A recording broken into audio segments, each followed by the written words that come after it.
U.S. Marshals say they spare no expense to find these dangerous people. First on 2, Sonu Wasu live with a look at what's being done. Sonu? In Ohio, 150 sex offenders are at large. No one knows where they are. All we know is that they did register with their local sheriff, but they're not living at that address anymore. And most important to me is I want to know where they are. You will see their faces as you scroll down the state's sex offender registry. You can also see where they live, some right next door to you. But what about the ones who have moved? Some sex offenders are slipping away without letting anyone know where they're headed to.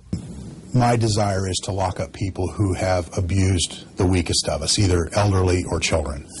So when I prioritize the offender, a Tier 3 offender who raped a baby is at the top of my pile. I'm not sure those people can ever be cured. In the last year, the U.S. Marshal's Office has teamed up with local authorities to conduct sex offender sweeps, showing up at their homes to verify that they're living where they say they are. It's not a negative for the offenders because we're not knocking on their doors as a SWAT team. It's generally just a couple of investigators knocking on the door, verifying that they're living there.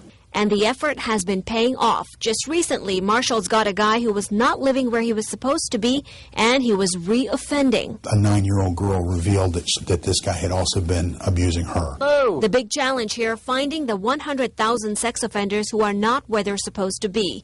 Officials say many of them are evading state and local authorities by slipping back and forth between borders, like this guy who's believed to be in Mexico. The good news is, since last May, federal agencies have helped arrest 11,853 sex offenders for violating registration rules. Not all offenders are dangerous, certainly. Probably the smallest percentage of them are dangerous. But if you can identify the dangerous ones for me, it'd make my job easier. And you can always log on to your county sheriff's or the state attorney general's website to see a list of sex offenders who live near you. But what about those registered out of state? Well, the Department of Justice has now created a national sex offender registry where every sex offender in the country is listed here, and the address to that website is nsopw.gov.